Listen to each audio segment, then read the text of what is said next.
the NWF Champion Ace. Pitts is called to match. For some strange reason, he's giving the victory to Kid Kelsey. Mr. X declared the new champion. The new champion, Mr. X. He's won the title back. Get it back. Bring the brown. Don't you cross me, the new champion.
Ladies and gentlemen, boys and girls, it is Crossen here with Wrestling Revolution Keaton. We're off and running live on both channels this time because we made sure it was set right this time. Yeah.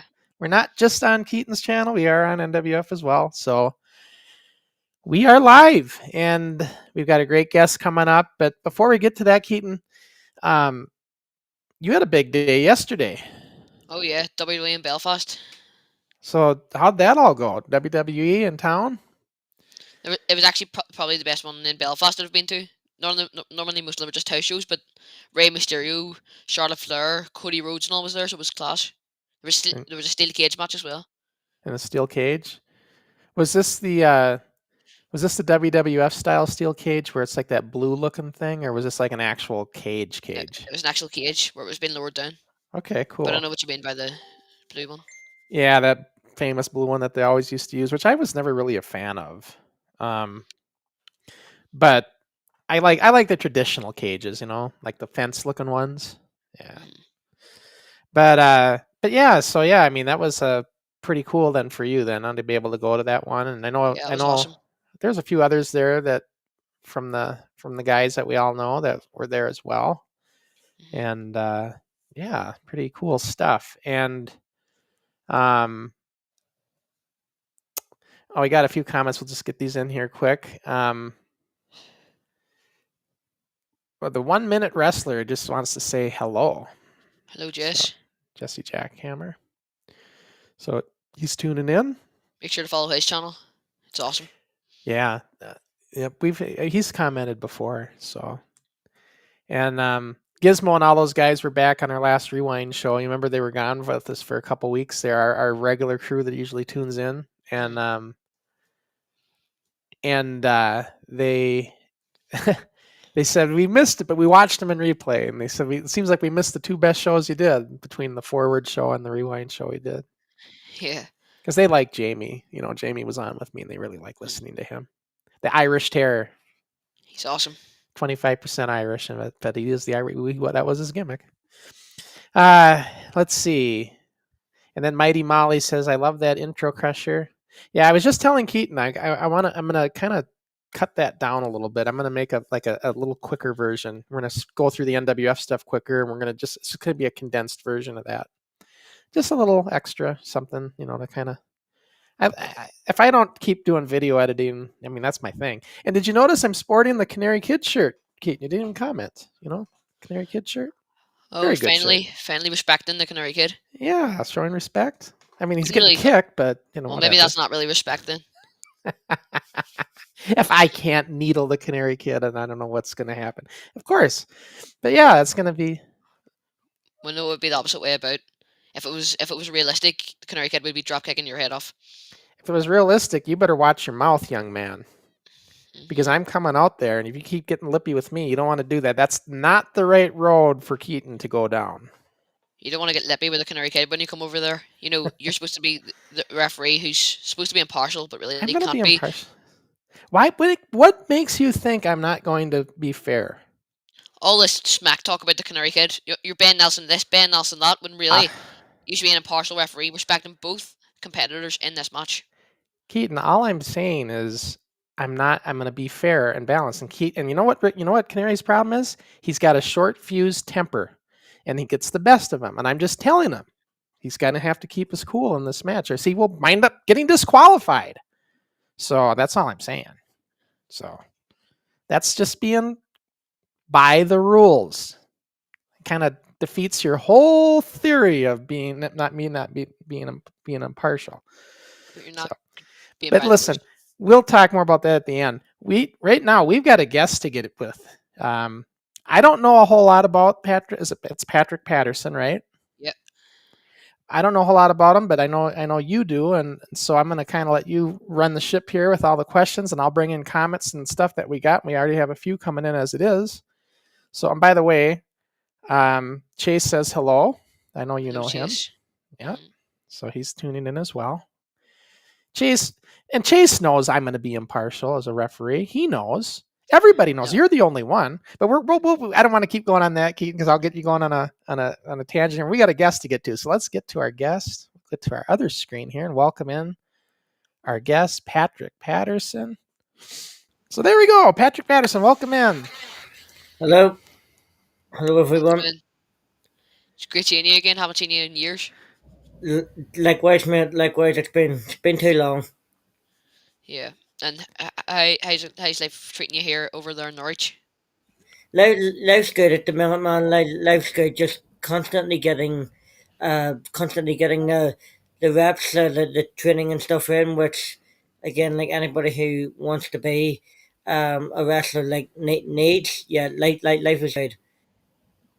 Yeah, and you started off wrestling obviously in the local scene in Northern Ireland. You've wrestled in places like NXT wrestling, and you've wrestled all over Northern Ireland, and now you're beginning to travel over to Norwich. Now you're making a really good career for yourself. So how did it all start for you in pro wrestling? It all started for me. I think it was when I was like 18, 19. I started with a promotion up in Blackstock Mill, and then I went to another promotion just inside an area called Lisburn, and then stopped for a short period of time. Find NXG, which are now NIPW in Northern Ireland. Um, did a few years training there, and then found out about a week long camp in Norwich with World Association of Wrestling (WAW). I then went along to that week long.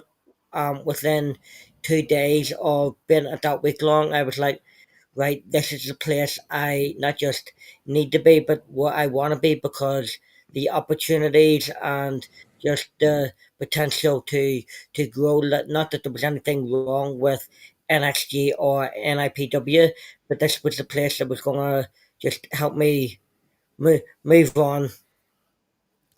And Yeah. Keaton, before you continue, I just want to get this one in. This is a question kind of for me and you.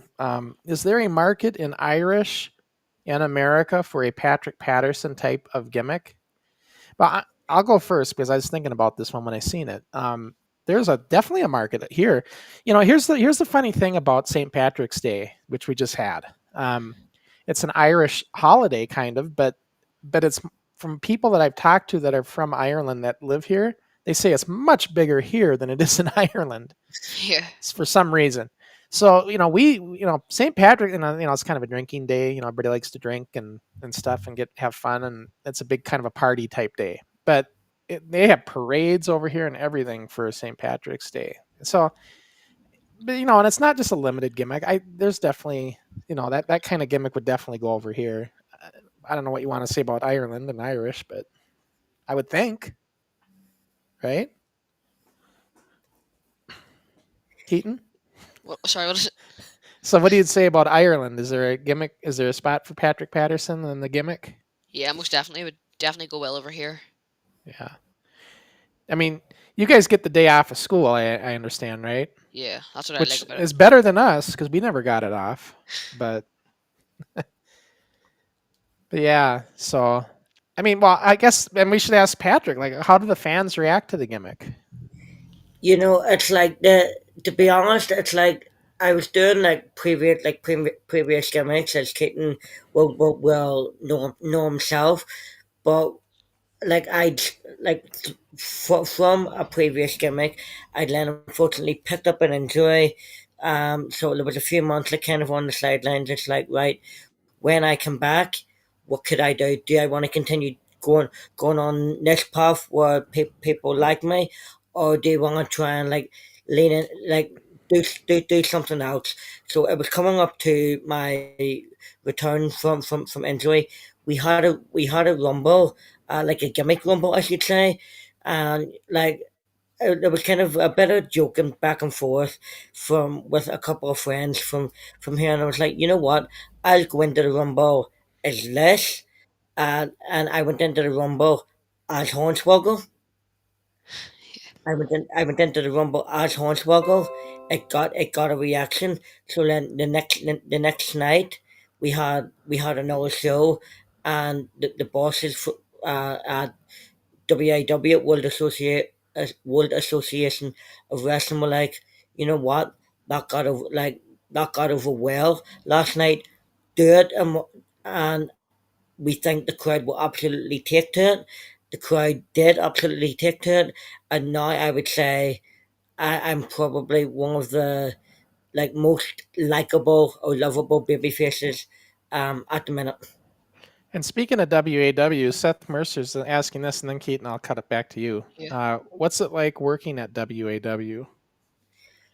I honestly like I can't put it into words. Like I said, like a wee bit earlier, it took 2 days of the summer camp of being out for me to realize again like this place is special.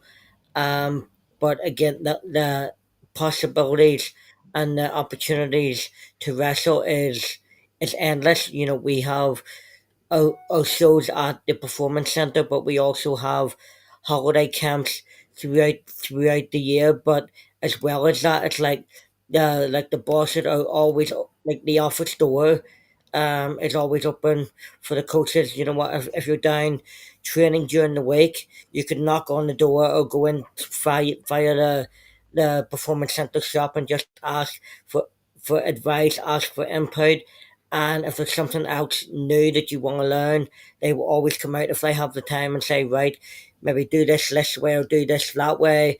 And we have like a dedicated training weekend. So we do what again the bosses and the coaches either coach themselves or they bring people in to coach. And you're like even being every day of the week training, and on the training weekends, I always come away having learned something. And just so American viewers over here, so they understand, where exactly is WAW and runs it? WAW World Association of Wrestling.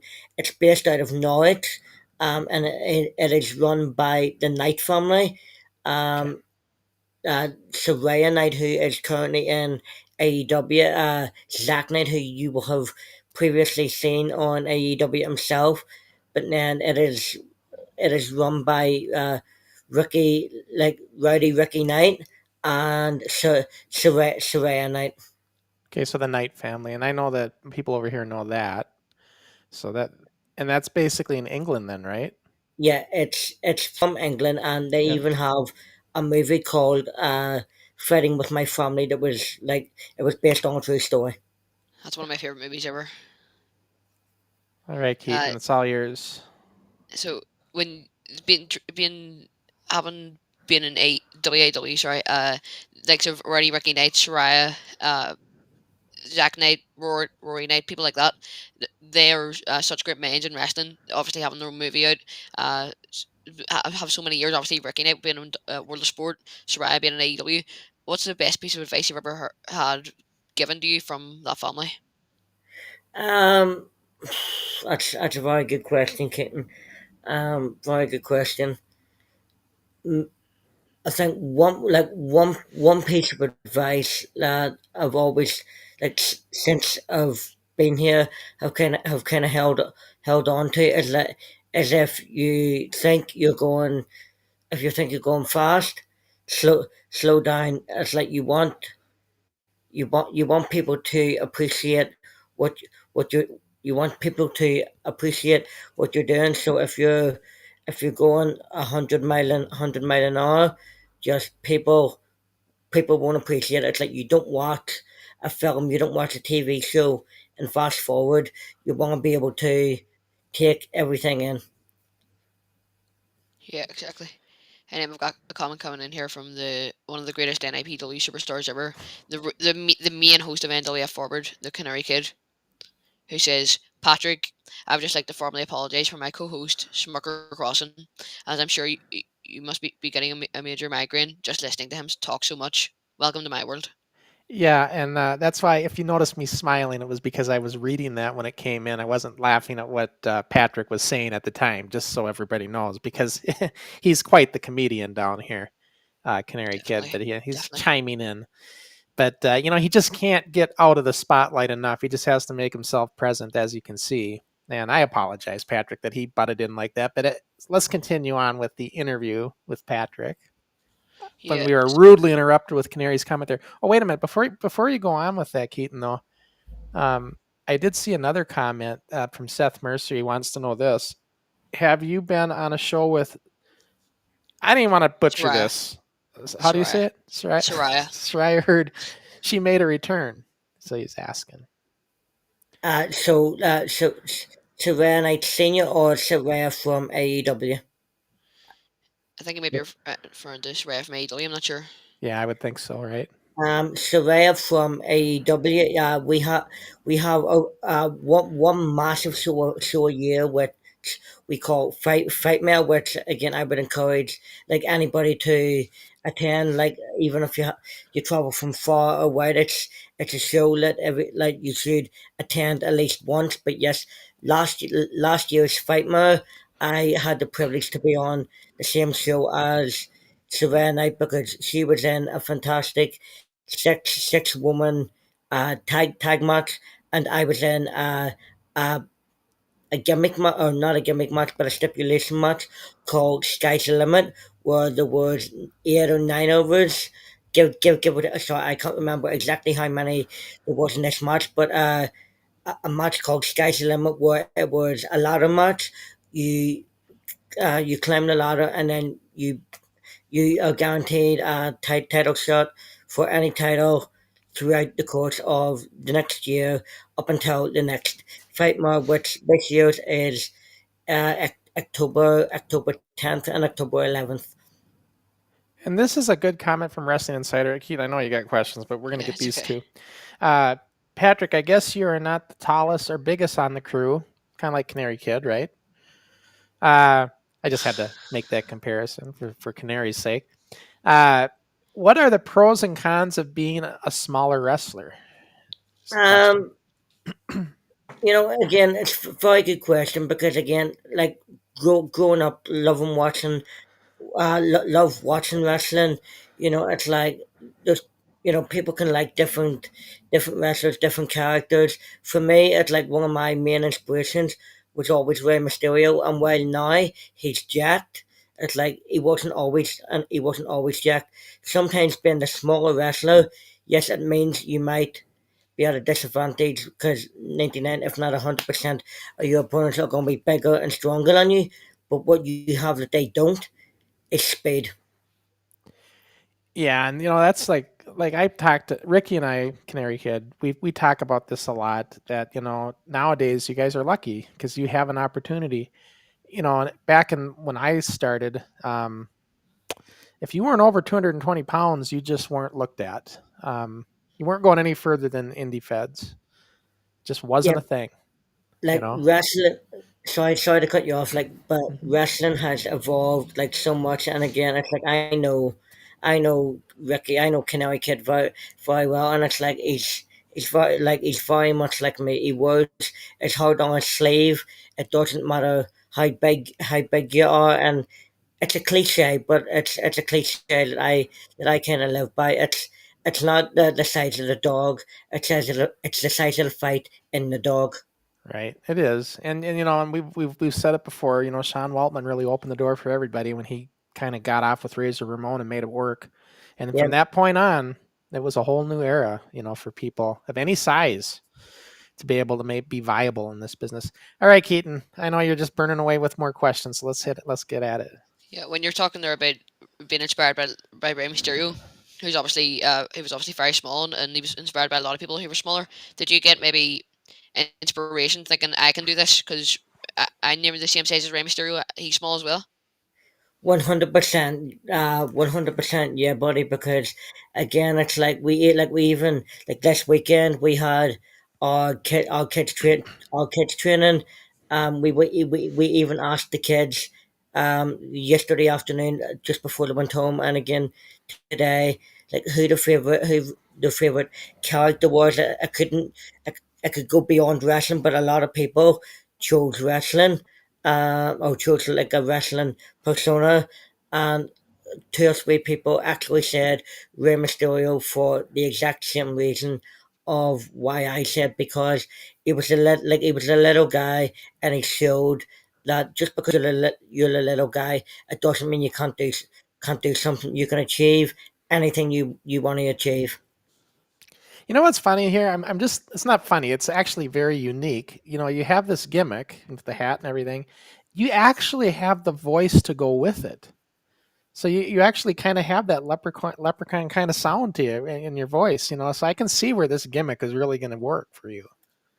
No, I appreciate that. Again, it's like again while like Keaton and maybe some people watching have seen me as Patrick Patterson, some people may have seen me as other characters. Again, it's like I put 100% into everything that I've tried to do, everything that I've tried to do, and yeah, like if ultimately I always come away thinking if the crowd are happy, then I've done my job. It's you want everything to go well, but if the crowd are going home happy, then you've done your job because they're the ones that you really need to appeal to in the end.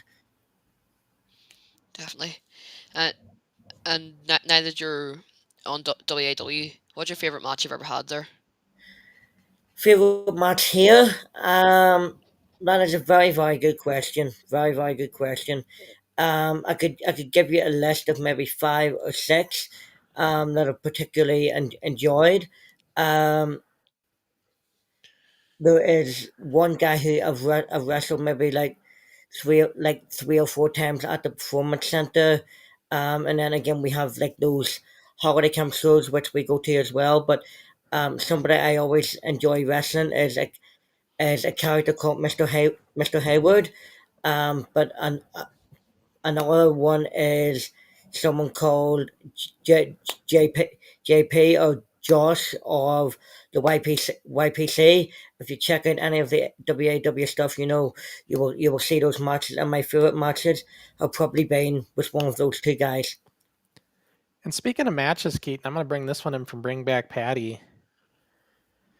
Since we were talking about the uh, the Canary Kid, I guess I'll call him that, the Canary Kid. Do you remember the Dark Phoenix versus Canary Kid match? Are you asking Keaton or are you asking me? I think this is for you. For me, yeah, as I say, I played different roles within wrestling. I remember that match very well. Um, I remember like going like speaking to party beforehand, and you know it's like there was things going on, but like that was, I think that was a match that went went well, and I think we both enjoyed it. Hmm. So Dark Phoenix was just a different gimmick you had at one time. Then is what that is. Yep. Because So I'm completely I don't know any of this. That's why I'm asking. I'm sure Keaton knows, but yeah, Yeah, like if Keaton wants to like elaborate, I will let him elaborate. But yeah, like the Phoenix was just a character I played previous. But yeah, I'll let Keaton elaborate should he want to. yeah, I really enjoyed that match. The Dark obviously everyone one is different gimmicks. You were one of the most liked people in NIPW, and then for you to turn your back on Paddy as a betrayal, and then come in facing the Canary Kid when Paddy was refereeing as a Dark Phoenix. That entrance to the ring was so cool. Like the storytelling and the way you could like make people stop liking you instantly was awesome. and you were such a big fan of Bring Back what was his name again? It wasn't Bring Popping Back Paddy. Patty. Pop and Patty, yeah, Pop and Patty. Here's another one, Keaton. I'm going to bring in because we're getting a lot of comments. Jack WAW, probably with somehow affiliated. One of the brightest wrestlers in WAW is Patrick Patterson. Great guy outside the ring too. Always willing to lend a hand and give advice when needed. Top guy. So compliment for you. Thank you very much, buddy. Appreciate that. Really appreciate that. And then Matt, is it Naismith? Is that how you Yep. say it? Yep. Matt Naismith. Patrick, hey everyone from WW, play-by-play announcer. I'm assuming that's who he is, the play-by-play. Yep. Yep. Yep. He is like Matt Naismith is one of our most dedicated commentators. He always calls things like from the commentary booth right down the middle, and like even his knowledge of wrestling when you actually spend like 5 or 10 minutes speaking to him, it's like you learn something. And then Darren, Keaton's dad, has a question. It says, would you like to travel to the likes of Japan or Europe? And I might even throw in America, North America, anywhere over this way. Absolutely, it's like it's my goal to like get around everywhere. Like I want to wrestle in as many places for as many promotions as possible while I can. It's always like from starting professional wrestling, it has always been a goal to get to as many places as possible, and ultimately just have have a good time, because like that's what we do as professional wrestlers. Have a good time. All right, Keaton, have at it. I know I interrupted you enough, right? And what before you were at WAW, you were at NXT Wrestling. It was near you were there from the start of NXT till when NXT was coming in and went into the new era of NIPW. What's it like seeing how NIPW is growing from you've been gone? Yeah, even though I'm here, it's like I still have a lot of friends from there, so I follow like what they're doing, and I honestly like I couldn't be any more proud of them. Again, we like there's uh like a couple of them in particular who again I mentioned previously on the chat, like the kid or the man, the professional John McCann, who's just constantly excelled from match to match to match. But another one, you might tend to disagree with me here. Crusher is Canary Kid. It's like I seen Hundred Canary percent. Kid come in from day one. I seen John McCann from day one, but somebody else who like people may not like at the minute because of what he does, but Diddy Crooks, like these Oh yeah. three guys I seen from day one, and again, while I'm not there, I try to follow and watch everything that they're doing, and those guys not just as wrestlers, but as friends, I could not be more proud of them. Oh, I totally agree. And there's a big misconception here because of this young man over here that makes everybody think that I somehow don't like the Canary Kid or there's some kind of hatred there. It couldn't be anything further from the truth. The fact of the matter is, I just tell it like it is with him. And sometimes Canary gets upset because he doesn't like hearing the truth in certain situations. That's all it is. It's not a big deal. So, no, I understand what you're saying there. And by the way, I just wanted to point this out since we're talking about NIPW. I just wanted to bring this in. Um, Sold out as of this morning, I believe. So no more tickets left for the first big show in Malone Rugby Club. So for NIPW, just pretty cool stuff. Sold out already. So good news for them. That's great. Congratulations. Yeah. So all right, Keaton. And you were while you were in NXT, you had a tag team called Ignition with Pop and Patty. When you what at the point in a match, I think it was Next Level and versus Ignition. You betrayed Pop and Patty. How did you come up with that? Like with the owners, how did you come up with that Wait a minute. Were they like idea? a tag team or something? Yeah, Team Ignition. Okay. All right. Yeah. So how do I put this? That that's it. That situation, it's like we were told that we were going to have this match, and again, it's like I'd wrestled and I trained with both Next Level, but like many times, so like it was a match that I'd been most looking forward to. Pop and Party again was a nice person to train with, so we started teaming. Yeah, things were going, things were going good, and then it was just like a pivot in direction. Okay, like we want to do something different. We want to change things up a wee bit, and like being again, as you said, keeping one of the most likable characters or one of the most likable people at NXT or NIPW. Like it was only natural then. Like the second I turned, as if you would say, it was going to get an like it was going to get a reaction. And Keaton, before you start up again, I'm just going to pull us into the watch along screen so you can start watching some of the wrestling as well. So this is some watch along of Patrick Patterson in action. Let's take a look, and then we can keep asking questions and talking along. So there we go. Yeah, so obviously, as you see there with all the gimmicks, you've had loads of different gimmicks. What's your favorite gimmick that you've done ever? Um, like was the Phoenix for probably near enough 10 years. So and like that will always have a special place in my heart. Like that's never ever gonna change. This character that you're now seeing in the triple threat match. I was called Alex Fox. I only did that gimmick for a very short period of time.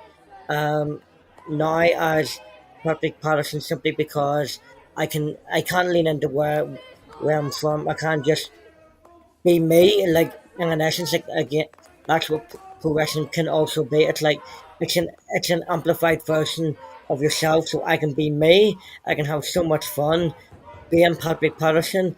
So while I loved being the Phoenix, it was my baby. While I loved being Alex Fox when I was Alex Fox, I'd probably have to say Patrick Patterson because I'm having so much fun.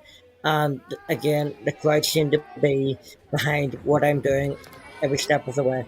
Do you come out to music then as Patrick Patterson? I do, yes. What is it that you use then for the gimmick? I use a song by the Irish Rovers. I can't actually pronounce the name of it, unfortunately, so I'm not gonna butcher it. Like I was looking it up earlier, and yeah, it's like I can't pronounce it, so I'm not gonna butcher it. But if you Okay. look up the Irish Rovers, hopefully you find the song. Or it's like someone who is even maybe listening along or watching along might know the song. Uh, if you do, by all means, drop it in the comments.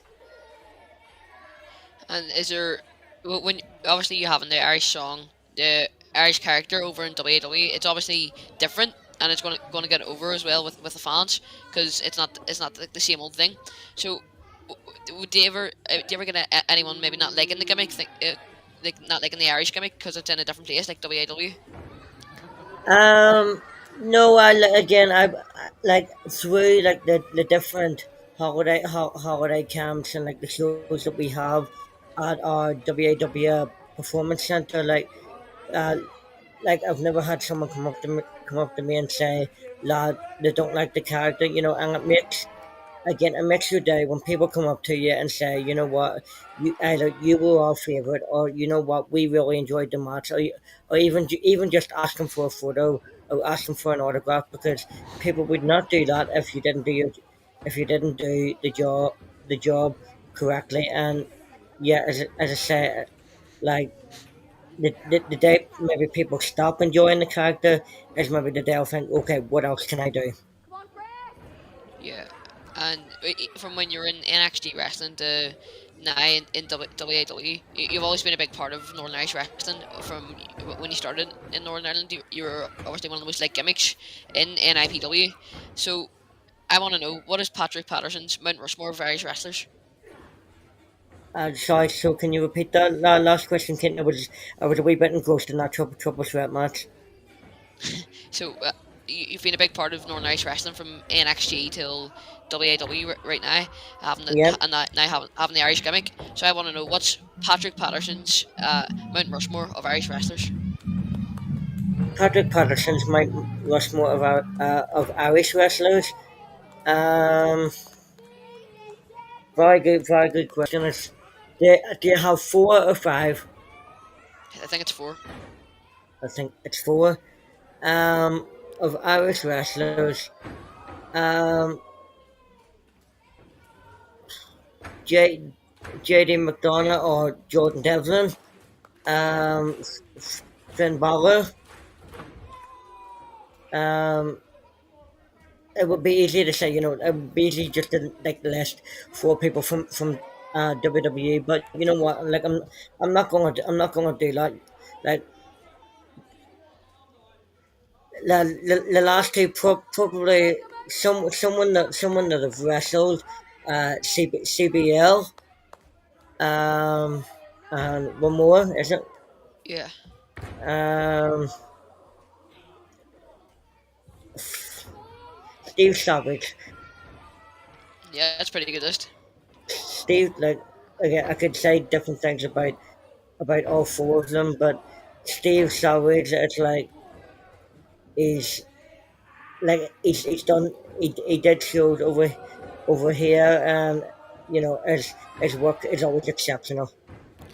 And Keaton, this is a question your dad's wanting you to talk about. Tell Patrick who you met and got pics with yesterday at the WWE event. Probably the greatest wrestler of all time. Yeah, well, we went to a WWE show in Belfast, and we got photos with the likes of Kofi Kingston. Like they're all waiting in the hotels, and Rey Mysterio was there as well. Yeah, without his mask, but we got a photo with him without his mask. That's awesome. Again, it's like I've made no secret of saying it's like Ray is probably one of the reasons why I'm wrestling in the first place. So the fact that you got to meet the guy, I made up for you. I couldn't be happier. Yeah, and so what was You it like and working this Mercer, match? you and Chris Mercer are actually working well together in this. Yeah, Yeah, I again that this At least you were. this triple threat, it's still one of my favorite matches. It's still one of my favorite matches of all time. Again, I know I said about favorite matches I've had from WAW, but this is definitely on the list of one of my favorite matches. Working with both these guys I was just want to point out Mercer did that foot to the and got him right in the shoulder, right in the perfect spot. Didn't get him in the face. Um, that's like a thing that we were used to be trained on. Like if you do a drop kick or something, and always hit the chest. You don't actually want to kick him in the face. And I just noticed that when Mercer did that, that was good. yeah. Way he did that kick. Like again, Chris Mercer. Like I had a singles match with him as well, and again, it was so much fun. The chemistry and stuff was there, and again, wonder. I don't, I don't, I don't quite know like what he's done at the minute, but again, yeah, like when I was there, really nice guy, really solid wrestler. Yeah. And I mean, that's and not a thing anymore. Maybe you do kick in the face now, but I know back in the day that was always frowned upon. Like you don't want to, because too many things can go wrong. You know, people can lose teeth and all sorts of stuff. Yeah, I mean, for me, it's like I always say to people, it's like I would rather you hit me. If you hit me and it goes wrong, we can talk about it later. But just Yeah. I'd rather you hit me and hit me than miss. And I'd rather hit. obviously, I'd rather, sorry, go on. sorry for interrupting you. No, I was just Good. yeah, just going to finish by saying, yeah, if if you hit me and I get hurt, then I get hurt. But at least you've hit me. Yeah, and this match, obviously, you can tell you've known this great in ring chemistry with these guys. You've known these guys for years. Chris Mercer, DD Crooks, um, and the match went so well, obviously, because you know each other so well. How do you achieve this great in ring chemistry? Um, like you just again through training, it's like it's not even so much. Oh, well, like we'll do less. You know you learn to read people's body language. You learn just to ultimately trust one another, and like that's what this match was. Like this match was me having 100% trust in both Chris Mercer and DD Crooks, and both those guys having trust in me, and both those guys having trust in each other. Like if things will only go badly or things may only go wrong the second you doubt or the second you don't trust someone. But if you trust, like and I mean, these spots are all everyone, really good spots. I'm watching this match, and this is like a solid match. you know, I appreciate that. Um, yeah, I'm very grateful because like even years on, if people are still enjoying this match, it means we all get our jobs to a T. So thank you very much for that. Oh yeah. I mean, yeah, you three work together well. Yeah, 100%. There's a And couple questions, Keaton. I just want to get out of the way. Um, Wrestling Insider wants to know: is St. Patrick's Day a big in Norwich, Patrick? It wasn't particular, like not that I'm aware of. You know, like it wasn't overly celebrated this year. Like I don't think that like, for me, it's like it was like St. Patrick's Day here was like no other day, like no other day for me. It's like I was in the gym, I was in like the performance center. I was trying to work on stuff. So if people in like Norwich City Centre or like all people that lived in Norwich celebrated it, like maybe they did, maybe they didn't. I wouldn't know because I was just it was as I say, it was St Patrick's Day, but I was just doing what I normally do and just putting every effort into growing and getting better. And I think this one, the play-by-play guy here, I think Matt has an answer there. The Irish Rover, the Dubliners, and the Pogues. Pogues? Is that how you say it? Yeah, you again. That sounds about right. Thank you very much, Matt. But yeah, like it Yeah. sounds right, but I'm not gonna try to pronounce it. Yeah, I can see why you didn't want to pronounce because I don't want to pronounce it until I read it. But yeah, hopefully I said that right. And then Thank you very much, Sarah, Matt. Sarah's, and then I'm done, Keaton. Sarah says, "Where do you see yourself in 5 years, Patrick?" Oh, that's that's a good question. Honestly, it's like as I said earlier, I will be wrestling for as long as I can. I'll probably even be beyond that. It's like I find as well. It's like there's always a job in wrestling, so while you might not always be competing, there's a job in wrestling. But hopefully, within the like in the next 5 years, I'll still be wrestling.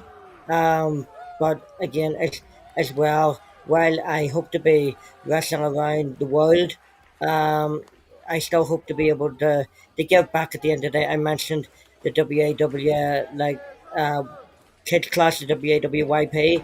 So like even if I've stopped wrestling, I hope I can still be able to help and pass on things that I've learned, or yeah, just help the next generation of professional wrestlers. Sure, that's a good outlook to have. yeah, and is that kind of your aspiration if you maybe you retire in 5 years to help the next generation and give it back to WAW? 100%. And again, it's like WAW is where I'm at, but it's like yeah, even now, it's like I would I wouldn't think twice of going out of my way to like help someone, or if I see something in someone to think, okay, yeah, again, maybe do this or maybe do that. I wouldn't so much teach right now, but yeah, in five, I'll always do what I can to help right now. But yeah, in 5 years, if I get the chance to teach, not just in WAW, but again, anyone that might want my help, then by all means. Yeah, and obviously you'll be able to help backstage. As you said, there's always a job in wrestling backstage. What do you see yourself doing? I know you said you like to teach, but is there anything else that you see yourself doing? Um, Again, I could I could move into I could maybe move into refereeing. Maybe it's like something backstage again. It's like maybe helping people through like matches or whatever. It's like, yeah, and just any way I could help. It's like any way that I'm, going to help, maybe help with production, holding a camera or whatever. Um, if it meant coming back to Ireland or Northern Ireland for any period of time to help out, any job they might have there. But yeah, like maybe one job I probably tend to avoid because people might not understand a single word I would say would be either MCing or commentating. They would maybe be the only jobs I would avoid, but anything else, I'd be open to doing a challenge, wing it. I don't know. I think you guys can understand yourself. I always have sometimes even understanding Keaton, but that's just because I'm not used to the accent. Scenic Spot says, "I love that double 619 on the watch along. Great stuff. Where was this? So where was this venue here? Keaton, do you want to, or would you like me to answer? Uh, I don't mind, but yeah, where it is here is the Munun Rugby Club. Okay, so this is where the event is going to be coming up here that they're doing, and Yeah, a bunch more coming forward. it's always Yeah. really good there. Yeah. All It's right. sorry for interrupting you. Having wrestled in this venue, it's it's quite homely. You you get the crowd very much invested. Like you can see that the quality of like not just the wrestling here, but like the production value as well. And it's you get what you put in, and having shows at the Malone Rugby Club is for anybody who is a fan of Northern Ireland wrestling, and you see a show at the Malone Rugby Club from NIPW, it's a must attend. Definitely. And like we said, that one they have coming up on April 5th is already sold out, so no more tickets left. I don't think they do standing room only, do they, Keaton? No, I don't think so. No. Probably fire marshal laws and stuff, I suppose. You only have so many people in the building. And Patrick, when I was watching the WAW documentary, not the documentary, the movie on Netflix, Fighting with My Family, that's one of my favorite movies ever. So I've seen it about 1,000 times. What I noticed in it, Zack Knight was training a blind kid. So there was a blind kid that was obviously wrestling with these guys. Yeah, So there must be incredible coaches. What was it like to be helped by these guys and like be help coached by these guys? well, not funny. I was going to say the funny story is, but not funny. The first time I actually met Zach was when I did a weekend camp in Italy, and it's like it was a few years then after first meeting Zach in Italy. Lad, I went to WAW, and Zach had remembered me, so obviously like that had a positive impact to steer it away that Zach remembered me. But again, it's like I say, every day is a learning day, and any training session under Zach, Roy, RKJ, Surveyor Knight, Ricky Knight, it's exceptional. And that blind guy that you mentioned, it's like just James. He is such an incredible guy, such a likable person, but as a wrestler, he is so good, so solid, and he defies belief. So he does, and that is a testament not just to his character, his willingness, his trust in the people around him. But again, the ability of the coach is on hand.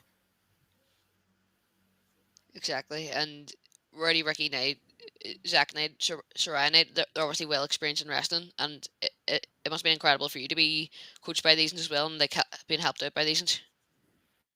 100%. Yeah, as like I couldn't give like any more praise to like the Knight family as a whole. As a whole, again, I don't want to like keep repeating myself, but like I feel it might be necessary in some cases because while again I started training back in back in Ireland, and it's like each of those places and every single person that I've trained with has helped me be the person I am today. Like or the Knights for the past couple of years have definitely been a huge part of that. Just even the way because I'm down at the performance center every day, or every day that the place might be open, it's like you see how people live as well, and that like that rubs off. It's like how people live and inspire you on a day to day basis can come into the wrestling, and how they then coach, how they live by the day to day comes into the coaching, and again that rubs off. It's like you need a coach that actually cares what they're talking about, and that's what I like. Again, NIPW, that's what I experienced for WAW. That's what I've experienced. Because we could put all our efforts in, but if you have someone that doesn't care, it just defeats the purpose. Every session and every day I've had here, they've cared. And here's a question for all of us here, Mighty Molly. Lots of kids love WWE and AEW. Why should fans support local indie shows? You know, I seen something similar to this question on Facebook and on Instagram, and ultimately it's like there's more wrestlers in these big American promotions that started on in indie wrestling, and why are they now in why are they now in WWE, because they might do things a lot better now, but did they always do things perfectly? No. Like local independent wrestling is where stars are born. WWE and AEW might be where stars are made, but the independent wrestling scene is where stars are born. It's someone has to start somewhere, and I could throw like names out there that started on the independent wrestling scene. Again, people from Ireland that people will know of. But if you have a local indie promotion in your area or not too far from your area, go and support, because as a wrestler, I know firsthand it's like getting that support on indie wrestling shows means the absolute world. It means the absolute world to me. So again, if you have an independent show close by, go to it. Yeah, and I would just say this, indie wrestling, especially over here, and I'm sure over there, it is the atmosphere with indie wrestling is more authentic to the local fans that are there. They can relate much more. It's more of a personal experience. Like you can get closer to everything. You can feel it. It's almost a sense of it's just you'd have to go to an indie show to know what I'm talking about, but it's like there's a sense of real local community at these kind of shows that you can really get to where you really become a fan of it. And sometimes that gets lost when you go to a big WWE show because you see the big stars and you see the big venue and all these people, and but when you go to the indie cards, they're not as big. They're not as it's not as big. It's not 5,000 fans usually, and it's you just get a little bit more of a sense of community with these kind of venues. Keaton, I Yeah, don't know if you have anything to say on that too, but Yeah, well, I agree with what both of you guys were saying. Like when when you go to an indie show, people aren't expecting you to be at your top level, and it's true you're not going to be at your top level just yet. But like if someone goes to an NIPW show or Titanic or anywhere in Northern Ireland, they're not expecting anything, but they're always surprised. Indie wrestling is like it's something it's like a hidden gem that when I go into the Lion's Den, it's something that people don't expect to be good. Like, see when they're watching, they're going to be watching future stars. Let's say, let's say 20 years ago when El Generico was facing the Motor City Machine Guns in front of 20 people, no one thought that they'd be a top main event in. No one thought Sami Zayn would be main event in WrestleMania, or at the Royal Rumble they'd be facing each other in front of 20,000, so much people. And I think that's what people need to understand as well. These people could be stars in the making, and with the right coaching, obviously Nathan handed right coaching in NIPW, they can become big stars. And Yeah, as far as kids, like the question here is, lots of kids love WWE and AEW. Well, here's the thing with kids. A lot of these promotions have kids classes and kids training as well. So it's the indies is where you get into that. yeah, You're not going to be able to be as a kid to go to the WWE and say, "Hey, train me." No, it's going to be through the indie feds, right? yep. Yeah, and if I can just again touch on like the thing with the kids again, it's like NIPW like have a solid kids class. WAW where I am have an exceptional kids class, and like the standard, or like it's indie wrestling, but like that even like the kids we have, they have their own shows as well, because the standard is so good. The standard is so high. Like our kids had their own show at the performance center on Friday night, and they had over 100 people there. And it Mm-hmm. just goes to show if the kids can bring in numbers like that, then the standard of professional wrestling definitely definitely has a bright future. And again, that's down to the code, like down to the coaches that these promotions have. And you said it, Keaton, these indie promotions have hidden gems. It's like each uh, each promotion will have a hidden gem. And again, while I'm currently with AEW, it's like you could check out again NIPW or like any other indie promotion, but with NWAW, there's so much like going on at the minute, where everybody's getting an opportunity, including the kids. Even the kids are getting their opportunities. So yeah, the long story, but professional wrestling has a bright future with kids across the world if they're taught right. Yeah, you're preaching to the choir, because NWS history is all about kids wrestling. We were kids, and we did our own thing, and we had 300 and some fans show up to our first event. So I know exactly what you're saying when you say kids can definitely draw a crowd.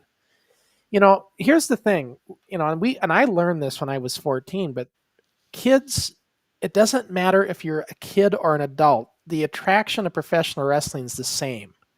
So if you can put on a good show and good performance, people can get into your characters. It doesn't matter if you're 12 or 20. They will get into the match. And so that's what you guys have found out over there as well with these all kids shows. And so I think, and now with, Nathan starting to do a little bit of this as well, bringing in kid matches now and then. So hopefully we'll see more of that. And I think there's definitely a market for that. And, so it's just a matter of, and then obviously the fans get into it. I mean, you've seen it. I think that one that they just put up on NIPW, I mean, it's got a ton of views. I think more views than any of the other matches on that whole show. Yeah, Right, it did. Yeah. It did it. 100 views a day I got. Yeah, I mean, that goes to show you right there. So. And then is there another comment coming in from Matthew Rodriguez? Oh, you want me to bring that one in? Yeah. Let's see. He says, "Hey guys, and hey Patrick. Patrick, any memories of the Is it Carlos? Carols? Carols and Carnage Hardcore Rumble from this year? Um, we like 2025. We haven't had our cows and carnage. I don't think, unless I'm just completely like mind blanking. I can remember last year's cows and carnage. It was it was brutal, but in a good way. It was fast paced. Fast paced. There was lots of action. I think it was actually in December. Now that I'm starting to think about it, so yeah, like uh, December just gone, we had Cows and Carnage. Um, yeah, it was very, as I say, fast paced action. There was a lot going on. And then Darren's just following up saying, over 100 fans at a breakout show full of trainees. That's superb, Patrick, he says. Yeah, Referring to what you were talking about. yeah. No, thanks very much for for that comment. Yeah, it's like within WAW, like we have like our own like YouTube and stuff as well, WAW and Bellatrix TV. But at the performance center, as I said, just about opportunity, we have academy shows which are now called Proving Ground. So again, like the trainees get to prove how good they are, they get to show what they can do. And then we have elite shows, but then as we have, as I say, the YP shows, the kid shows, and yeah, it's like we always tend to draw a good crowd. We have Bellatrix shows, which is female warriors, so we have female only shows as well, and yeah, it's these shows are always well attended and they're always a must watch. And like I said too, with the kids, people when people see kids matches, they're not expecting perfection with a capital P. They understand that they're still young and learning, and so you got to remember that they're not. The fans aren't going to expect it to be a 5-star, match all the time. A classic, yeah. Yeah, so people always, that's the other thing you got to remember. The promoters need to remember that sometimes too. That they got to realize it is what it is. But it's still, you got to start somewhere.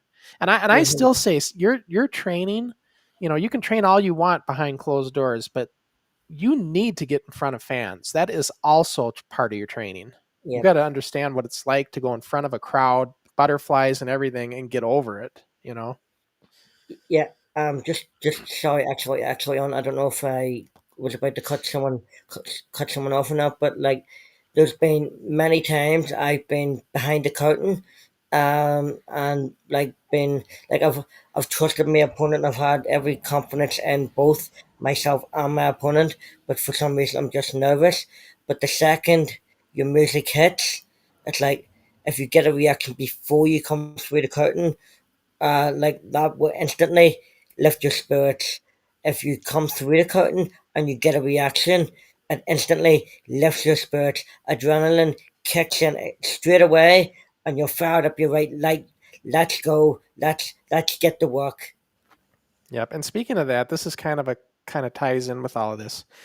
Patrick, you've been a baby face and a heel many times. What's your go-to strategy to get over in both roles? Um, Thanks for the question. Thank you very much for the question. I think ultimately it's like not forgetting why you're there. You're there to get a reaction from the crowd because it's all well and good.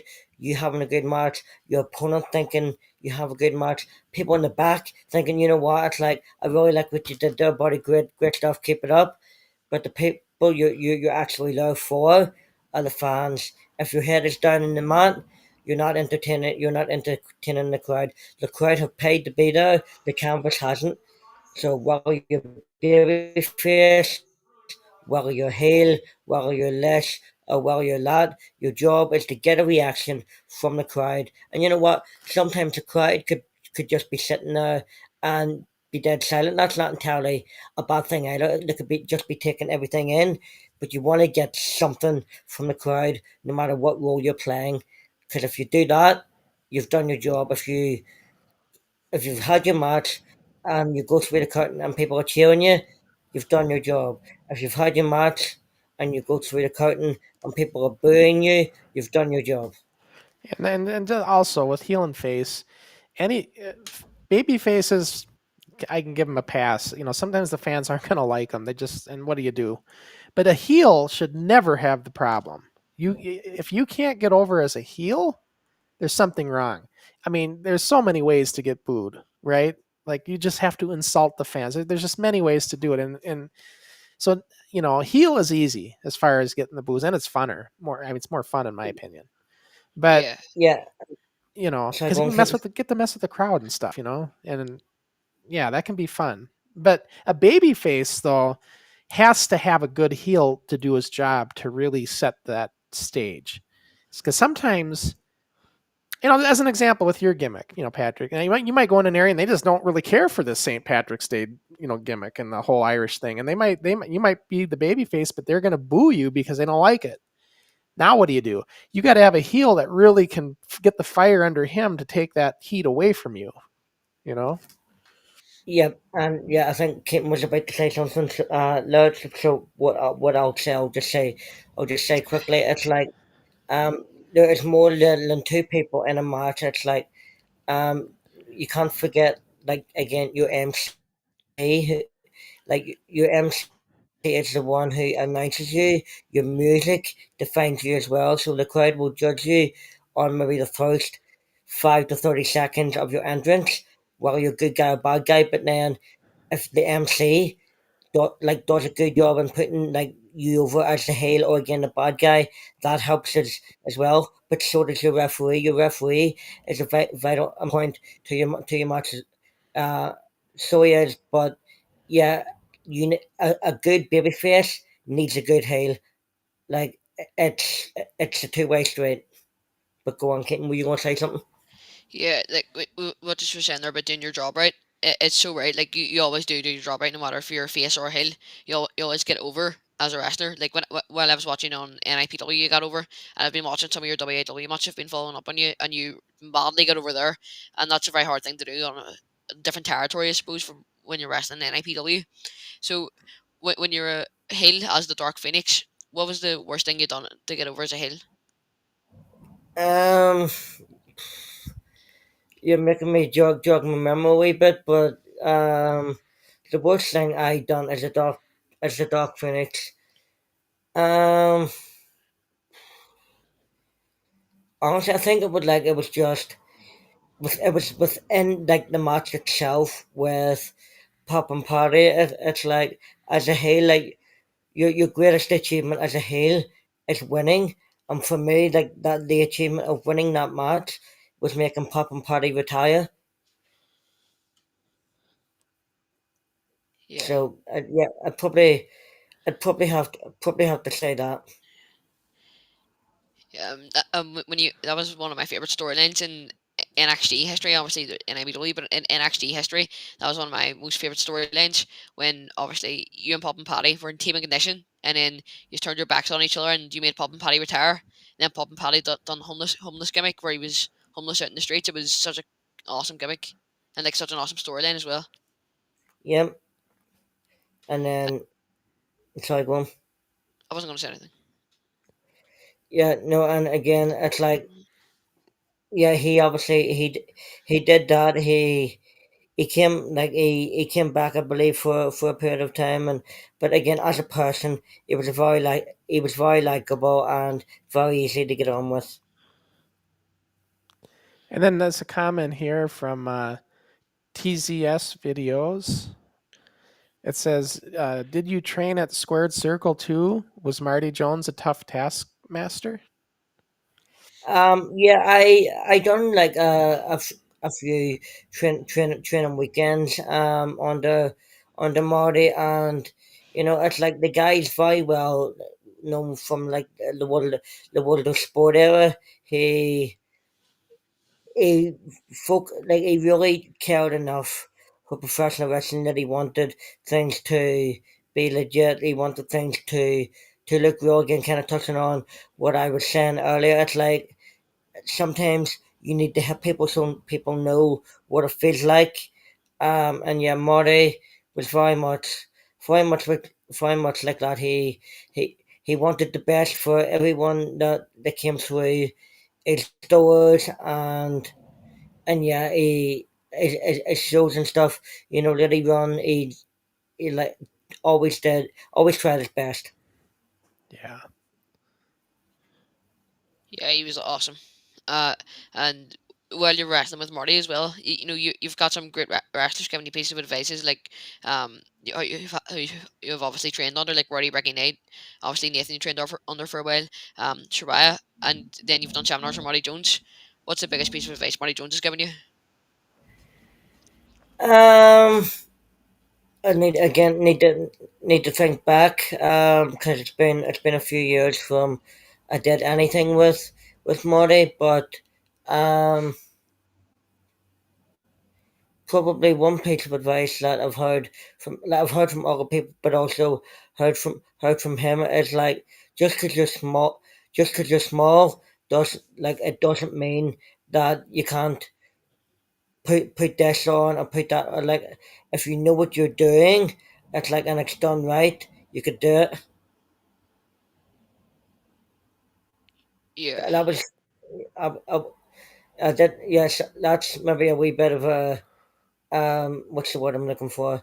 That's a wee bit off the cuff, a wee bit maybe not a great lot of detail, but yeah, like that's what I can remember from Marty. And oh, I don't correct me if I'm wrong here, but are you the current WAW Academy champion? I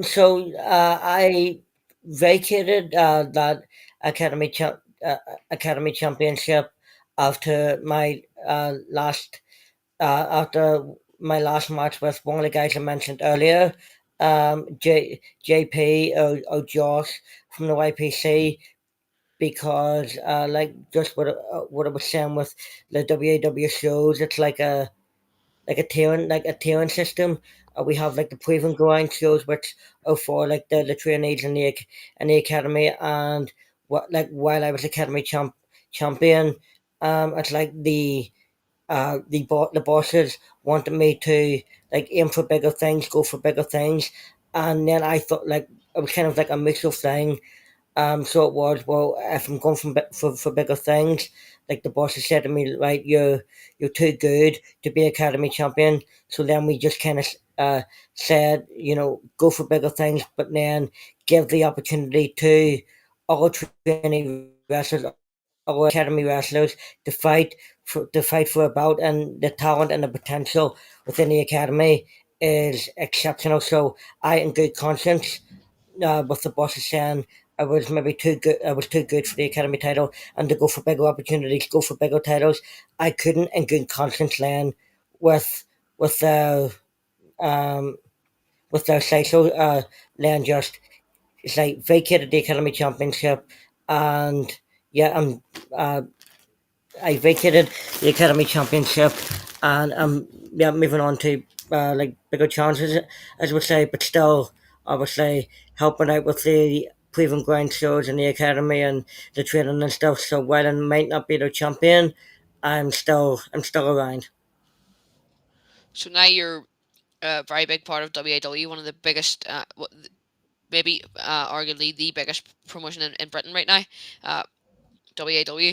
So how would you describe the British wrestling scene right now from the way it used to be in the golden era?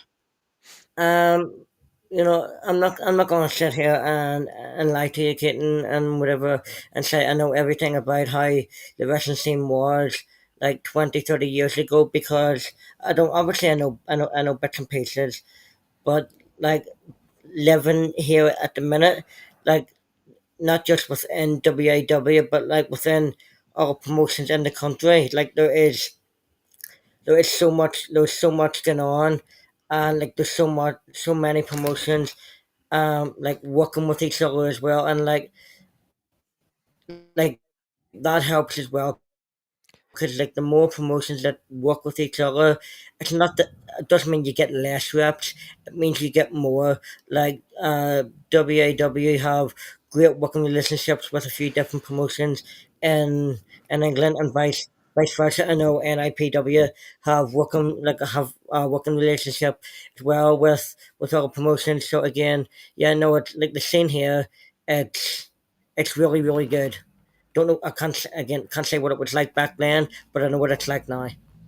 And I'm just gonna say this: Rocket Wrestling's mom here, mom here, mom here. You guys always say mom over there. Mom. We say mom. Yep.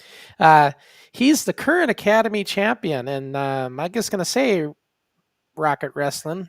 That's the kind of guest we want on forward. So if you ever want to come on NWF Forward with me and Canary Kid, we always look for up and comers. And that's the kind of guest we Yep. want, right, Keaton? Yeah. Over on NWF Forward. So we always look for the up and comers. So yeah, you can just hit me up at my link so there, and we can get it. We can Yep. get him some exposure. Rocket Wrestling is a very special young man, very gifted young man. It's like I had the privilege of having one match with him, and it was very enjoyable. And who knows down the line if like the powers that be have us cross paths again, then brilliant. But Rocket Racing knows how highly I value him and appreciate him, and knows I will always be there to help him no matter what he needs. Yeah.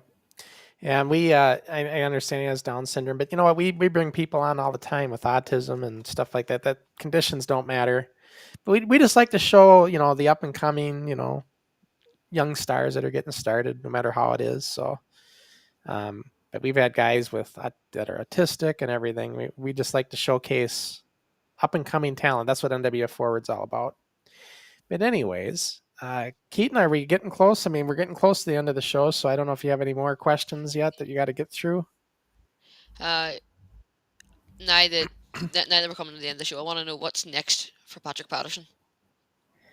What's next for Patrick Patterson? Like the door is always open for me. It's like, again, if whatever the opportunity is, I'll go with both hands and always do the best I can. If it may, like currently being with WAW, I will like give loyalty to them at the minute. But if I get asked to go work here and it's okay with them, they don't have a show, then I will go here. If I'm asked to do a show there, I will go do the show there. And it's like I always miss my roots. So if the opportunity always comes, if the opportunity comes up to come back home, then I will come back home. But the door is always open for the Patrick Patterson. Whatever the future holds, is I look forward toward. And last question is, what advice would you give to a young trainee wrestler trying to start out in wrestling? That guy. He's talking about that guy. Yeah. Very good last question to ask. I could answer it in so many ways. I think I actually said this for another question earlier, or maybe it was even, I can't even remember, but maybe he actually said this to the kids earlier again at our kids training weekend. But it takes a thousand hours to perfect something. I can take another thousand hours to be able to pass it on. So if you think that you've got something, keep working at it. Keep working. You get what you put in, and as long as you have a good network of people around you, a good group of trainees, a good group of friends. It's like no matter what you try, if you put 100% into it, you will get 100% back. It might not be the first time, second time, even the 10th time, but if it's something you're passionate about, a professional wrestling is something you want to do, please stick at it because it's not always going to be easy. Yep. And we've said it before, you never stop learning. So as good as you think you are, there's always something else you're going to learn down the line. Yeah. You just have to have an open mind to it. I've been in it just over 12 years, and you know what? Every day is a learning day. Every day is a school day. All right. Well, I want to thank you very much, Patrick Patterson, for joining us here and being our guest. Yeah, with thank you. Keaton. This is really fascinating. It's been a great Thank interview. you very much. Yeah, Thank you very much for having me on. Again, I really appreciate it more than I can express. Like this means the absolute world to me. Meeting yourself, Crossen, and again seeing you, Keaton, again. That's just this. I don't even want to say this has made my night. This has made my weekend, and I will probably cherish this for a very long time. Everybody that's tuned in, thank you very much. Also, the guys from over here, the guys from back home, and yeah, it's like anybody again, maybe yourself, Keaton, or yourself, Crossen, that again that I've just met, and ever want to talk or just chat or catch up, don't be afraid to reach out. Just my socials are there. Just feel free to drop me a message if you want to have a chat. Let's have a chat. Yeah, But yeah, I've absolutely. thoroughly enjoyed this, and yeah, as I said, I will cherish this for a very long time. Thank you very much. Thank Well, you. thank you very much for joining us. All right, Keaton, we're just going to switch to our screen of our we call it what's coming up. That was a great interview, huh? I mean, just Yeah, very fascinating. good. Really And fascinating. Good to see him again as well. before we get to this stuff, yeah, that was just a great. Learned a lot. I mean, I always go into these the same way, Keaton. I'm like, I don't know these guys. You know, what's going on? But then when you start listening to the answers, the questions, and everything, and start hearing everything, it's like, wow, there's such a great story with everybody we bring on. You know, when you Yeah, start listening definitely. to it and listen what they have to say, and the match you picked for the watch line was awesome. Very good, solid match. I see why you picked it. Yeah, it was an amazing match, and it's great to catch Yeah. up with him and seeing that he's doing well in WAW. I wish him all the best there as well. So these are what's coming up on our next shows. So I'm going to talk about the one that's coming up first, which is, of course, NWF4 with me and Canary. As you know, Canary's this kid, I'll tell you, he always starts out, the main host, in that accent that he has. The main host. He is my co-host. I'm the main host. Okay? And I don't know why he says he's the main host, because he's not. Because he is the main host. He's my co-host. Main Anyways, host. we've got a great guest. This guy, Global Flyer Drake. Now, Pure Pro Wrestling, Joe Bird, Michigan there, Pure Pro. He's the belt he's got there is the Pure Pro Wrestling Cruiserweight Championship that he has. Started out in their junior training program, and he's come along now. Of course, he's trains with the adults now, and he's really good, Keaton. I think you're going to like this one. Yeah, I've seen some of his stuff. He's awesome. Yeah, he's really come along. He's like Bodie Young Prodigy kind of style, you know, Yeah. can do it all. So I just say that because he was Bodie was the first guest we ever had that was like, wow, this guy's something else. And as far as, you know, guests that we had, I suppose you're saying, well, what about the Canary Kid? I can see the look That's on your face exactly already. what I was thinking. I seen that look on your face. Yeah, I told you before, Canary's good. He's okay. He's not bad. Not bad. Not bad. Greatest Yeah. wrestler in my country, and I suppose in the whole world. So he's the greatest wrestler where you are, greatest wrestler where I am. He's the greatest wrestler in the whole world. Yeah, he's okay. I don't know if he can beat Ben. We'll see. Time will tell. But good one. But no, Global Flyer Drake, you know, he'd be another one to be a good contender for the NWF belt, and whoever gets it, you know, somebody to think about. I'll tell you, it'd be a good match. I'm looking forward to this interview. I've interviewed him before. I had him on with Pure Pro, and I had the whole big smorgasbord of the guys, and he was one of them. But it was hard to get a conversation with any of them in that show because it was like we're going all over the place, and Joe was in there as well. So this way, it'll be kind of a one-on-one with Drake, and we'll learn all about him and everything. And it's just going to be fascinating to learn about him. I'm looking forward to that. And then the following day from that, this is basically a week from today, Keaton and I are doing a show on backyard wrestling. Now, Keaton, I brought this up on Rewind. I don't know if you've seen it, and it opened a can of worms. I mean, I stirred up a hornet's nest with everybody tuning in. We already had opinions on backyard, and boy, did we get into a conversation. So this could be a very interesting show.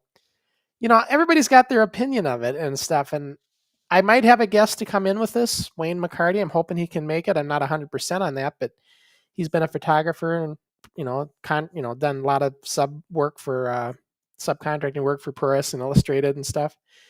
So he might join us and give us 2 cents on it. You know, he has an opinion on it as well. And of course, I have an opinion. Everybody's got an opinion, so it should be a great show, right? I mean, and I know you got opinions on it. So, yeah, is there a place for it? Is the question? Is how you're wording it, huh?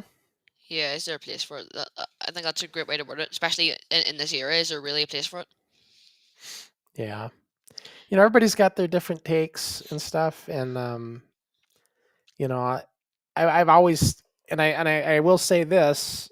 This is just a little teaser, but my view of backyard wrestling, as far as the violent side of it, where they're just using every object under the sun and trying to just do bodily harm and really make a kind of a splash that way, which I like to call individual sensationalism, is what it is.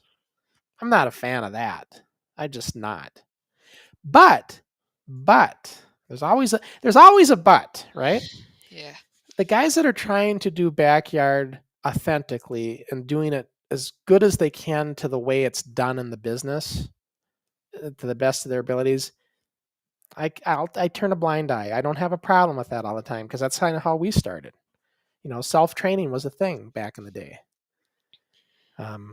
It's hard to do it now because it's gotten so complicated. And that's where your question is there a place today for this, right?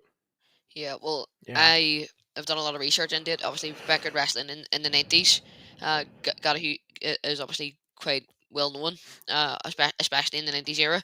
And I've done Yeah. loads of research into it. From what you've said, I haven't really liked it, but I've developed my own opinion from research and everything. But not gonna leave that today. I'm gonna save that for this show.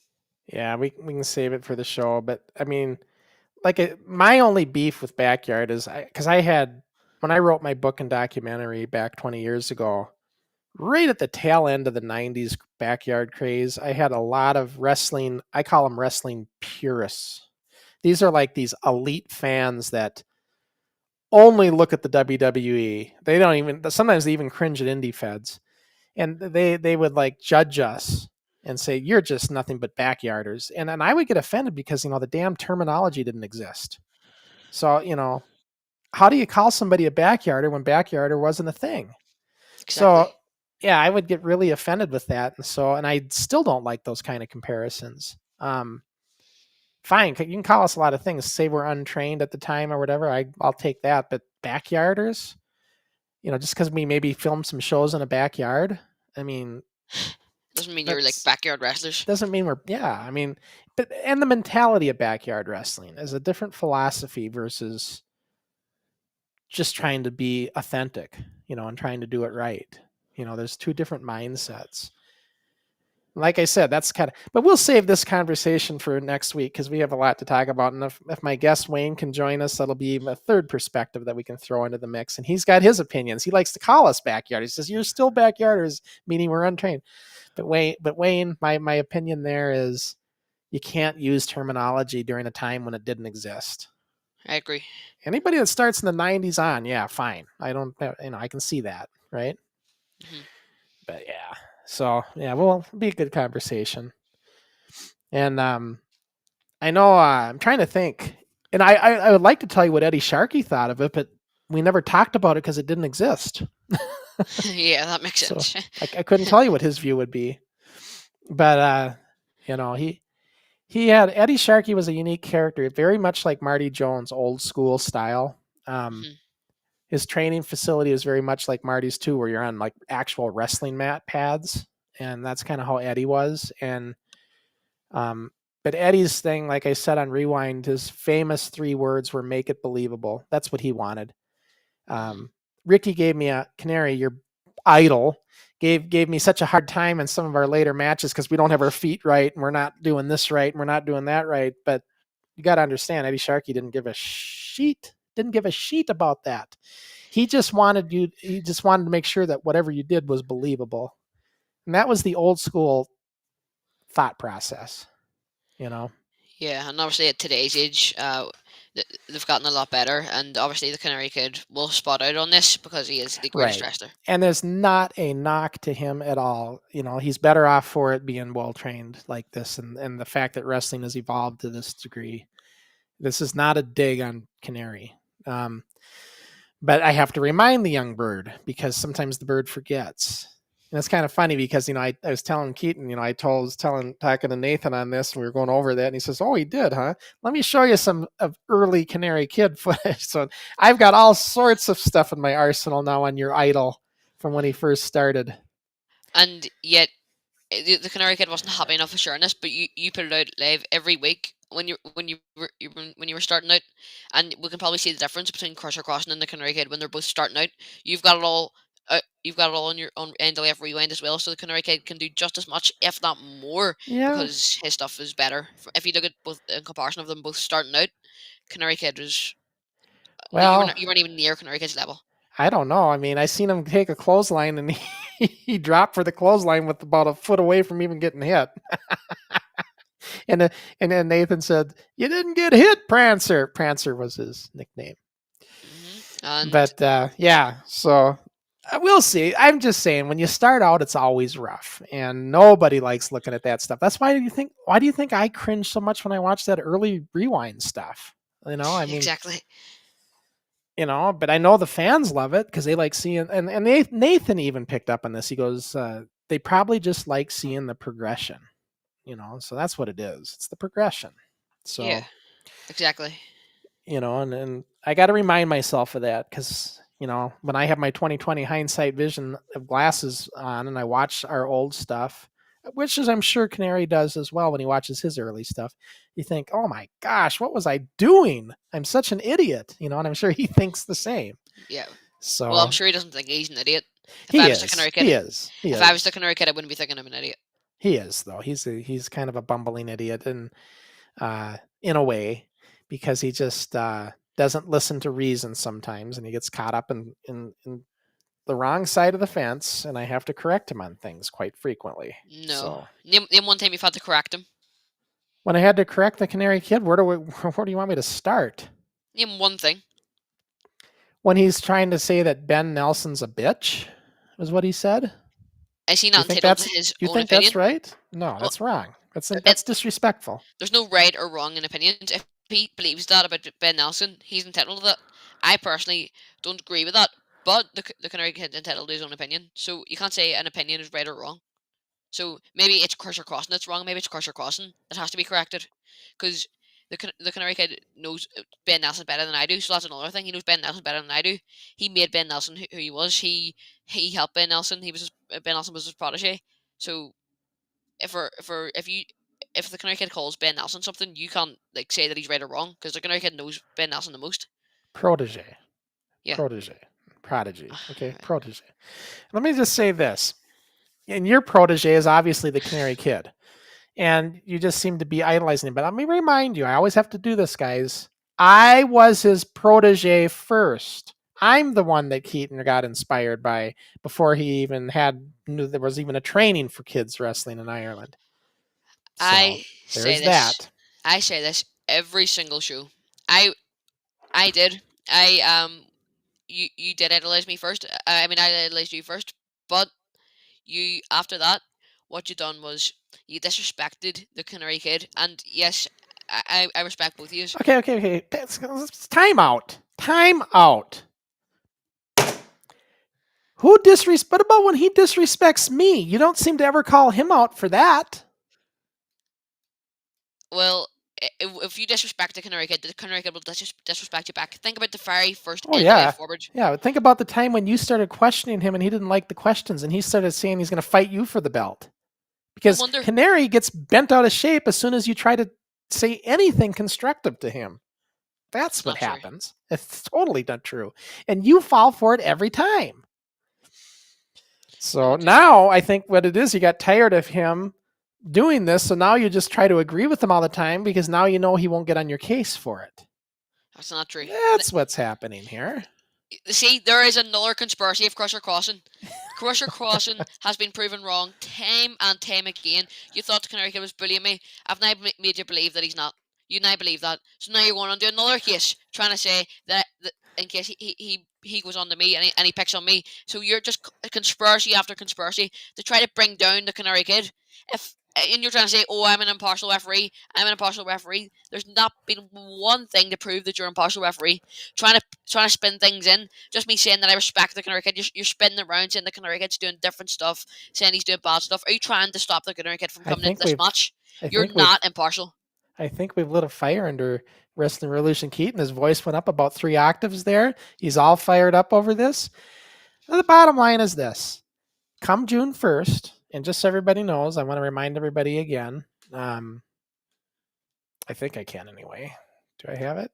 Or wait, we're on. Yeah, I should. Oh, we're on the wrong screen. Let me get to our normal screen.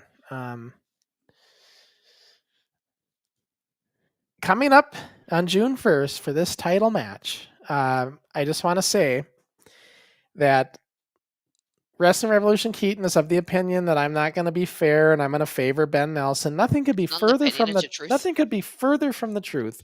They're both going to have an equal opportunity. But, and I can't even give you my opinion on who's going to win because the referee doesn't do that. But I will say this, Canary Kid and his hot fused Irish temper is going to need to keep himself under control for this match. Because the one thing that gets Canary in trouble in all the matches he's had is he loses his cool and loses focus and blows it. He blew it with Nate Maddox. He blew it with John McCann in the losses he's had. He's blown it in the tag team match that just took place because he lets his temper get him the best of him. If he can control his temper, he has a chance to win. That's what I'm saying. And I think that what might happen is Canary might lose it with that Irish temper. He just may lose control. Think about the matches you've just named there. You named Nate Maddox versus the Canary Kid. Now, 3 shows, Nate Maddox refused the offer to the Canary Kid.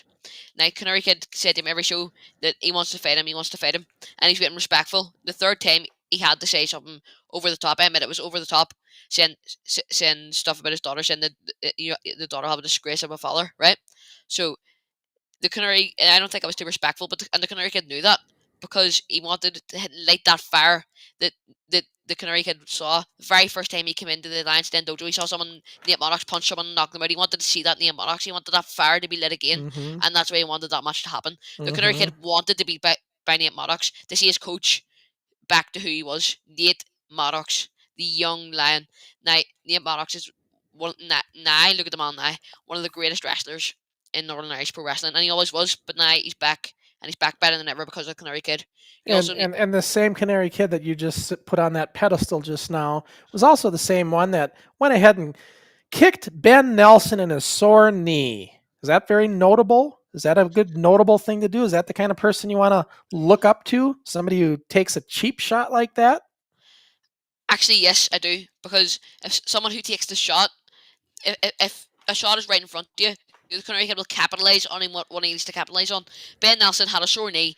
Outside the ring, yes, have heart for your friends, stand up for your friends. Inside the ring, you're fighting for your life. You want to be the champion. You want to win the tag team match. You want to win. And he saw Ben Nelson's knee was hurt. He capitalised on it. That's why he cannot have heart inside the ring. Now, he wanted John McCann to be tagged in. John McCann's knee was sore, and he was injured, and he didn't want to be tagged in. But John McCann said, John McCann was angry because Ben Nelson hurt his knee and the Canary Kid capitalised on it. Now, I respect John McCann, very skilled wrestler, but the Canary Kid capitalised on what he needed to capitalise on, and John McCann wasn't happy with that. And while John McCann would not get tagged in, and Canary Kid wanted to tag John McCann in, they were arguing, and because John McCann didn't do what the Canary Kid said, it cost them the match. The only thing that cost them the match was Canary Kid's foolish tactics in this whole thing. It wasn't foolish. Well, it is, because they lost. And there was nothing, the loss in that match, there was no shenanigans, there was no cheating, it was just an outright pin. So you can't blame anybody there. The only person I can blame is the Canary Kid for allowing all of that to happen. And he knows it. And now he's that's why I think he called Ben Nelson a bitch, because he's so bitter over this now that he just can't, it just makes him sick, and he can't blame himself, so he tries to blame everybody else, is what's going on here, ladies and gentlemen. It's not. I got to tell you. It's not. Here's the thing. Crusher Crossen, I never resorted to cheap shots. I wouldn't kick somebody like that. I always played by the rules. Yeah, you always played by the rules because you knew you were going to win. Because you decided to win 5 times. That's why you always played by the rules. You didn't need to fight dirty. I'm just saying I never had to cheat. I always did the rules, always played by the book, and that's how it went. And in doing so, I won the title 5 times. That's not my fault. And you should be appreciative of that. You used to think that was a cool thing back in the day, and now all of a sudden it's a problem for you just because I call out your bird. And speaking of that, your dad even says, Keaton, just ask Canary to marry you. You and that love affair with Canary Kid here, just keep preaching away. But guys, this one here, June 1st. I know we had somebody comment on your channel, Keaton, that they made reservations and stuff. They just want to know how to get tickets for this. Somebody traveling for it. So if you want to travel for this one, I would get your airfare and hotel done. The tickets haven't went on sale yet, but it'd make a great trip to come over to Ireland, whether you're coming from the UK or Canada or wherever. Yeah, I would definitely recommend to see this match, and no wonder people are Yeah. coming over. It's honestly a match that you need to see. Like, as you said, Jamie McPartland said it quite well. This was the first ever juniors belt, and to see two of the best teams, I'll admit it, two of the best teams in Northern Irish wrestling right now, probably in maybe wrestling right now, the Canary Kid and Ben Nelson go for that championship that was once made by the NWF. The NWF were the first ever kids wrestling company, and see them just go for it. It's obviously great for Crossen, the referee, to make his day, but also for the fans to see it as well. It's a match that you need to see. It's a piece of history that you need to see. The NWF Championship being reborn again. You know, Risen the from passing ashes. of the passing of the torch, if you can, Yeah. if you is probably the way to drum it up. And I know that all the guys that have held this belt look at it with pride, and the fact that these two are going to fight for it, and that makes us very proud to know that. And that's why, you know, say what you want, but I won't have any trouble making the 3 count to whoever wins this, because there's something bigger than my rivalry with Canary Kid, and that's the fact that this championship belt and what it represents, and it's going to be put on one of these two. That oversees all of this, so it'll be a pretty cool thing. And who knows where it goes from there? You know, got Mitch the Kid over there. You got lots of other people that may end up getting a crack at this belt, you know, because you're all fairly close. So don't know what's going to happen. You know, we keep talking about Mitch the Kid. I wonder if we'll ever see the Canary Kid versus Mitch the Kid, if that'll ever happen. I would love to see that.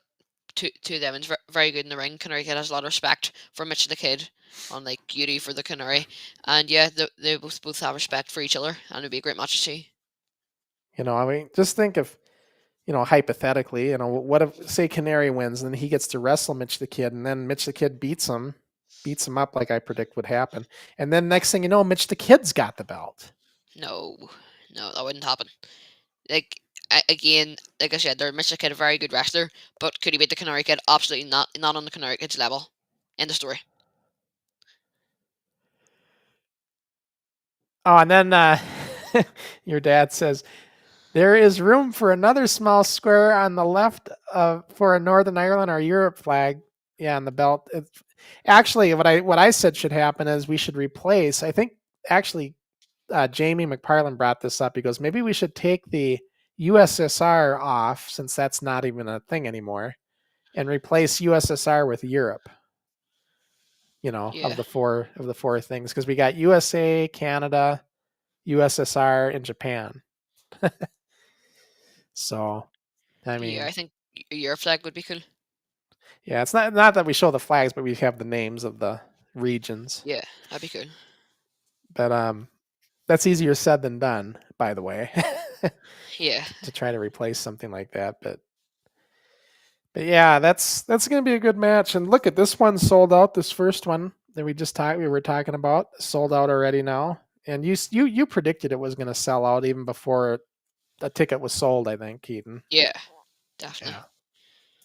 So, and I imagine this June 1st one will be sold out as well, and along with all of them that they do. So, should be good. And And then, oh, by the way, too, they announced, I don't know, did you see? I don't know the date, Keaton, but they did announce the next show. NIPW's got their next show announced for Breakout. Breakout. Yeah, I don't know when that is, but yeah, it's very cool that they've announced that. Yeah, I wish I had I wish I had a thing on it. It just got posted, I think, today. But I think it's coming up in April, mid-April. Sound right? I think. Yeah, I would say so. So, and that'll be Breakout. Maybe there'll be another one of your kid matches on there again on that Maybe. show. Or, That'd be I good. don't know if they're going to be ready for another match or not, but something to look for. Hmm. But that's the venue they would have to be able to be a part of it. So, wasn't that cool that Patrick Patterson said about they did an all kids show and had like 100 people show up? That was awesome. Just to see Yeah. kids wrestle. Mm-hmm. Yeah, that's always a soft spot for me because of what we did, and and that's the thing. That's like the message I want to teach you guys when I'm over there for the kids seminars. I want you guys to understand that just because you're a kid doesn't mean you can't make things happen. Whether it Yeah. be wrestling, promoting, whatever. I don't care what it is. If you put your mind to it, you can get it. You can make it happen. See, I'm living proof of that, Keaton. You know that. Exactly. So when somebody comes along and tells me otherwise, doesn't work with me. That goes in one ear and out the other. That's like you're just wasting your time. Because I know, and I know Nathan has the same attitude too. If you put your mind to it, you can accomplish anything. Just look at how much NIPW is growing from Nathan's, vision and all of this. He's getting it bigger and bigger, and that's just it. That's how it works. Yeah, from when I started going, they had a show called Roar's War, and it was sold out, but it obviously wasn't as good because they were only starting out, and I would maybe rate it about a 6 out of 10. And now that NIPW are doing shows on Malone everywhere, definitely a 10 out of 10. And their growth and where they came from, it's honourable to see, and it's such so good for me from starting seeing them from scratch when they were just learning. And while Chris Mercer was just a ring announcer, John McCann obviously wasn't as good as he is now, and seeing them all grow and see it's just an honor to be seeing it from the start till now. Yeah. Well, I tell you what, Keaton, we went a ways. We're gonna have to cut her down. Oh yeah, Breakout is April 19th. We just got the information. So April 19th is when that Breakout show at that's like the old dojo shows now. They're called Breakout. So, Yeah. and I don't think the tickets are up for it yet, but they're going to be shortly if they're not already. And I imagine that'll be sold out like usual. So, yeah. So again, folks, this coming Friday, the 28th, we're looking at Global Flyer Drake. Going to be a great interview. He sent me the couple matches, the awesome matches that he sent me to watch along. So we're going to have a great watch along as well. So looking forward to this. Really looking forward to that interview. And then I'm looking forward to a week from today with Keaton and maybe another guest with us as well to talk backyard wrestling, which should be a great conversation. So it should be fun. So join us for all that. All right, Keaton, we will then catch everybody the next time we are live.